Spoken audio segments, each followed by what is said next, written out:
As an AI agency or AI consultant, it's important that you pick your target market well. Just had a conversation with a young gentleman in Hong Kong, and what stood out to me here is that picking the niche is crucially important. What we want to make sure is that we're narrow. We want to be narrow in our focus and sort of one target market segment only. And why is that important? Well, if you choose one niche and you pick that well, you will specifically find out who it is that you want to be targeting, that you want to be talking to. And so the niches that I've currently seen work are insurance, are law firms, are corporate specific AI governance consulting. And so all of that is just very important, because when you narrow, when you niche your positioning, you basically find out, understand what it really takes to serve this client.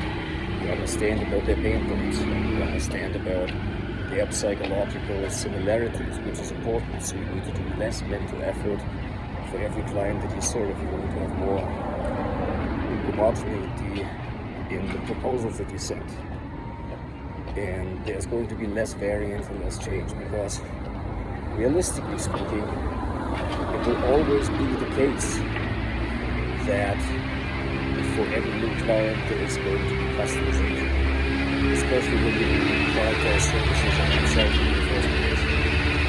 It will not be the case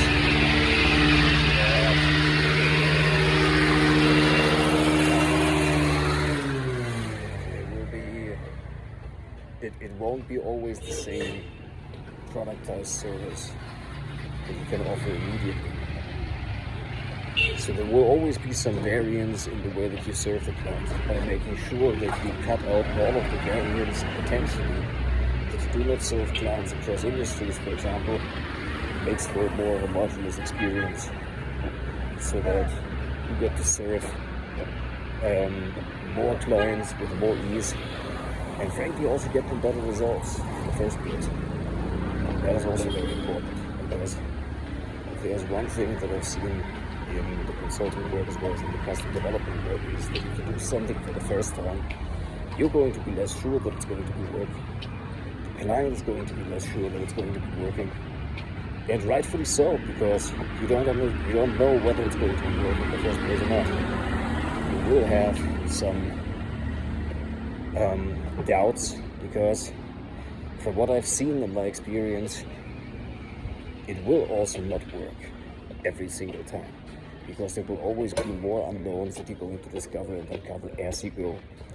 And so that's why it makes sense to just do the same thing over and over. And a lot of people say, like I had this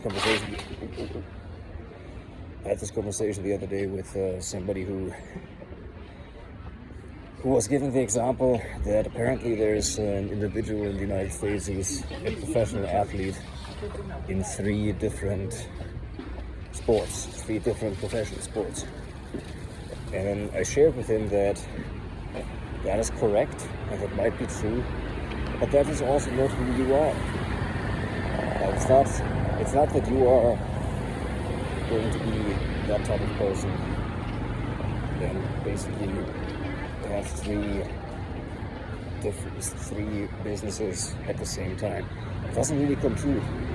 Like if you're that individual and you started playing football with your dad in your backyard at 4 years old, you may be one of the handful of individuals who play more than one sport professionally. But that's not who you're going to be as an AI agency owner, because what it entails is you're going to have one brand. If you have multiple businesses, you're going to have multiple brands, you're going to have multiple brand assets, you're going to have multiple social media channels, you're going to have multiple segments and sub-automations for these different platforms that you're going to be posting on. And it's just going to be challenging. It's going to be very difficult, and it will be just too much variance and it won't really allow you to get the critical mass. In the same way as you can go to the gym and only lift a little bit, and you can do that for years without real growth. In the same way, you can also work just a little bit and then end up at 60 years old without actually having built any meaningful wealth. In the same way, you can also just go and stretch just a little bit, but never really be able to do a full, to be as flexible as you want to be. And so there's some critical math, there's some certain element of depth that needs to be reached with repetition and with real focus and dedication. And so for that, niching down is just very important. Finding one niche, but here's the challenge with that. How do you actually do that? How do you actually go about finding the one niche and then sticking to it, picking it and sticking to it? How do you do that? Well, there's two approaches to that. One approach is that you pick the niche and then you choose it and then you say, I'm going to figure it out. More often than not is where you're going to uncover that. And here are basically two paths that I've seen. Either you get a warm introduction who runs that type of business, and then you serve that business and then you do more of the same, and then you only target clients in that industry and niche. The other way is you basically just stay open. That really goes with when you don't, or that applies when you don't have a lot of warm introductions that you can leverage.